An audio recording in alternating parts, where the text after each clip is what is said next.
মানুষের ইতিহাস যদি আপনি গভীরভাবে পর্যবেক্ষণ করেন তবে একটি অদ্ভুত সত্য আপনার সামনে উন্মোচিত হবে। যুগে যুগে কোটি কোটি মানুষ পৃথিবীতে এসেছে, কঠোর পরিশ্রম করেছে, ঘাম ঝরিয়েছে এবং একসময় নীরবে হারিয়ে গেছে। অন্যদিকে খুব অল্প কিছু মানুষ, ইতিহাসের মাত্র 1% মানুষ এমন কিছু অর্জন করে গেছেন যা পুরো পৃথিবীর গতিপথ বদলে দিয়েছে। তারা বিপুল সম্পদের মালিক হয়েছেন, সাম্রাজ্য করেছেন এবং নিজেদের নাম ইতিহাসের পাতায় অমর করে গেছেন।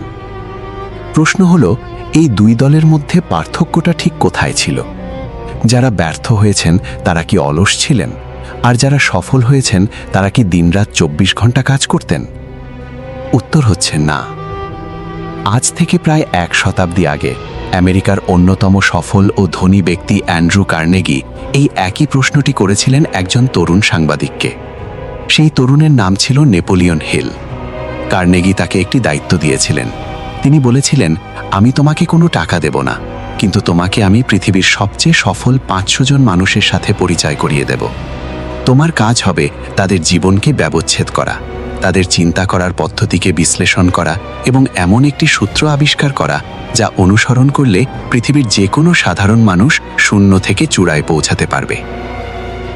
নেপোলিয়ন হিল সেই চ্যালেঞ্জ গ্রহণ করেছিলেন। তিনি তার জীবনের দীর্ঘ 25টি বছর ব্যয় করেছিলেন এই একটি গবেষণার পেছনে।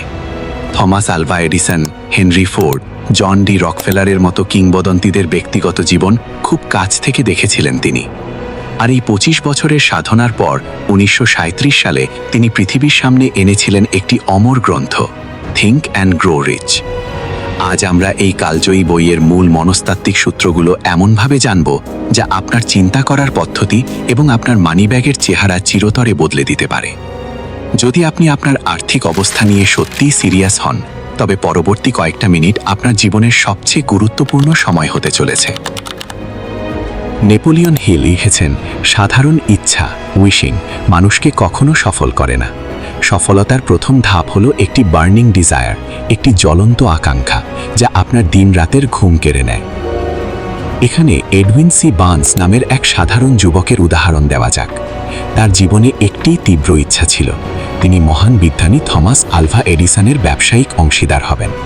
তিনি এডিসনের ল্যাবরেটরিতে সাধারণ চাকরি করতে চাননি, তিনি চেয়েছিলেন তার পার্টনার হতে।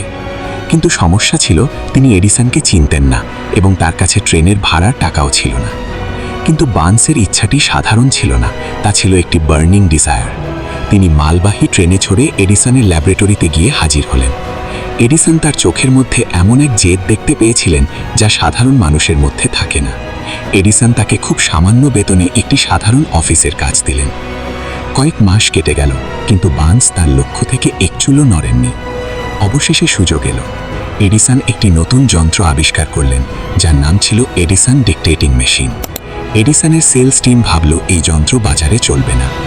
বার্নস এই সুযোগটি লুফে নিলেন। তিনি এডিসনের কাছে গিয়ে বললেন, এই যন্ত্র আমি পুরো আমেরিকায় বিক্রি করে দেখাবো। তিনি সফল হলেন এবং বিপুল পরিমাণে এই যন্ত্র বিক্রি করে নিজেই লাখপতি হয়ে যান। শেষ পর্যন্ত এডিসন ঘোষণা করতে বাধ্য হন, আজ থেকে বার্নস আমার বিজনেস পার্টনার। নির্দিষ্ট পরিমাণ নির্ধারণ করুন। মনে মনে ভাববেন না যে আমার অনেক টাকা চাই। সুনির্দিষ্ট সংখ্যা ঠিক করুন, যেমন আমার 10 লক্ষ টাকা চাই। আপনি কি দিতে প্রস্তুত তা ঠিক করুন। এই নির্দিষ্ট পরিমাণ টাকা পাওয়ার জন্য আপনি বিনিময়ে আপনার জীবনের কোন মূল্যবান জিনিসটি দিতে প্রস্তুত, আপনার সময় নাকি পরিশ্রম? একটি সুনির্দিষ্ট তারিখ নির্ধারণ করুন। আপনি ঠিক কত তারিখ, কোন মাসের এবং কোন সালের মধ্যে এই সম্পদ অর্জন করতে চান তার একটি ডেডলাইন বা শেষ সময়সীমা নির্ধারণ করুন। একটি সুনির্দিষ্ট পরিকল্পনা তৈরি করুন। এই টাকা অর্জনের জন্য আপনার পরিকল্পনা কী হবে তা লিখে ফেলুন এবং আজই কাজে নেমে পড়ুন। সবকিছু একটি কাগজে লিখুন। উপরে 4টি পয়েন্ট মিলিয়ে একটি স্পষ্ট বিবৃতি কাগজে লিখে ফেলুন। প্রতিদিন 2 বার এটি পড়ুন। এই লিখিত কাগজটি প্রতিদিন অন্তত 2 বার জোরে জোরে পড়ুন। একবার রাতে ঘুমাতে যাওয়ার ঠিক আগে এবং একবার সকালে ঘুম থেকে ওঠার ঠিক পর। সম্পদ অর্জনের দ্বিতীয় নীতির নাম হলো ফেথ বা বিশ্বাস। হিল বলছেন অ্যাপ্লাইড ফেথ বা ফলিত বিশ্বাসের কথা, অর্থাৎ নিজের ক্ষমতা এবং নিজের লক্ষ্যের প্রতি এমন এক অটল আত্মবিশ্বাস যা আপনার মনের সমস্ত ভয় ও সংশয়কে ধুয়ে মুছে সাফ করে দেয়। আমাদের অবচেতন মন, সাবকনশিয়াস মাইন্ড, একটি উর্বর জমির মতো। আপনি সেখানে যেমন বীজ বপন করবেন তেমনই ফসল পাবেন। আপনি যদি প্রতিদিন নিজেকে বলেন আমার ভাগ্য খারাপ, আমার দ্বারা কিচ্ছু হবে না, তবে আপনার অবচেতন মন সেটাই সত্যি করে তুলবে। এখানেই আসে অটো সাজেশন বা আত্মপরামর্শের ভূমিকা। প্রতিদিন সকালে ঘুম থেকে উঠে এবং রাতে ঘুমাতে যাওয়ার আগে নিজের লক্ষ্যটি জোরে জোরে পড়ার মাধ্যমে আপনি আপনার অবচেতন মনকে রিপ্রোগ্রাম করতে পারেন।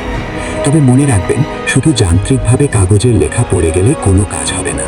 অটো সাজেশন সফল করার মূল শর্ত হল ইমোশন বা আবেগ।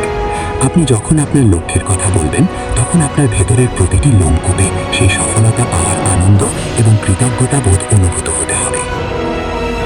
স্কুল কলেজের সাধারণ জ্ঞান আপনাকে বড়জোর একটি চাকরি দিতে পারে, কিন্তু তা আপনাকে বিপুল সম্পদের মালিক বানাতে পারবে না। ধনী হতে গেলে আপনার প্রয়োজন স্পেশালাইজড জ্ঞান বা বিশেষায়িত জ্ঞান, অর্থাৎ নির্দিষ্ট কোনো একটি বিষয়ে সাধারণের চেয়ে অনেক বেশি পারদর্শী হওয়া।